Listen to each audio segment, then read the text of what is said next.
अकबर और बीरबल की कहानियां केवल मनोरंजन का साधन नहीं हैं, बल्कि वे बुद्धिमानी, चतुरता और न्याय का प्रतीक हैं। यहाँ बीरबल की चतुराई की एक विस्तृत और दिलचस्प कहानी दी गई है। अकबर बीरबल की कहानी, सबसे बड़ा हथियार। मुगल बादशाह अकबर के दरबार में बीरबल का कद बहुत ऊंचा था। बीरबल न केवल अकबर के प्रिय मित्र थे, बल्कि उनके सबसे भरोसेमंद सलाहकार भी थे। बीरबल की हाजिर जवाबी और समस्या को सुलझाने के अनोखे तरीके से जहां अकबर बेहद प्रभावित रहते थे, वहीं दरबार के अन्य मंत्री बीरबल से ईर्ष्या, जलन करते थे।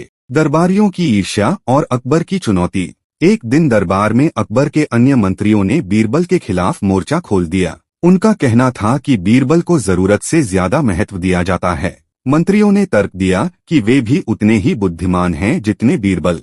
अकबर जानते थे कि बीरबल की तुलना किसी से नहीं की जा सकती, फिर भी उन्होंने दरबारियों को चुप कराने के लिए एक परीक्षा लेने का फैसला किया।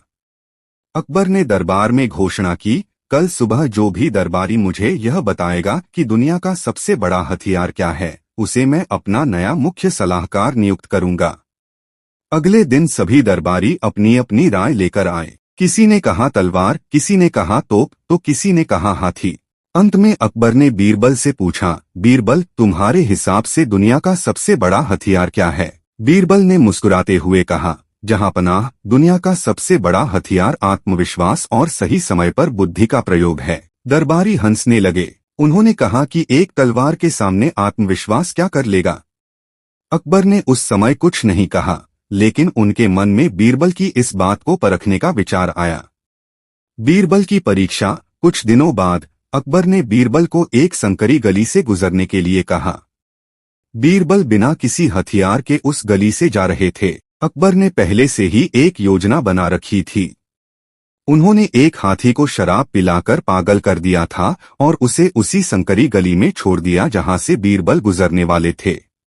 जैसे ही बीरबल उस गली के बीच में पहुंचे, उन्होंने देखा कि एक विशालकाय पागल हाथी उनकी ओर चिंघाड़ता हुआ आ रहा है।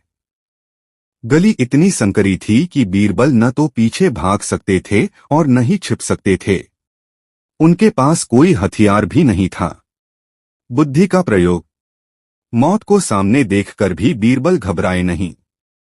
उन्होंने अपनी आंखों को बंद नहीं किया, बल्कि आसपास किसी ऐसी चीज की तलाश की जिससे वह अपनी जान बचा सकें।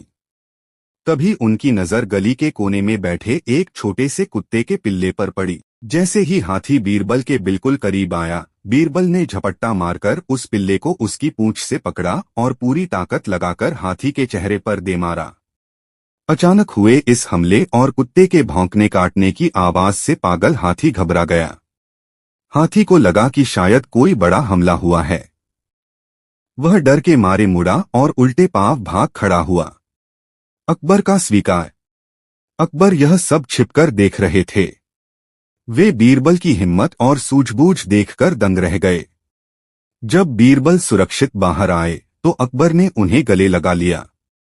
अगले दिन दरबार में अकबर ने पूरी घटना सुनाई और उन मंत्रियों से पूछा, अब बताओ, उस समय बीरबल के पास कौन सी तलवार या तोप थी? बीरबल के पास सिर्फ उनका आत्मविश्वास था, जिसने एक कुत्ते को भी दुनिया का सबसे घातक हथियार बना दिया।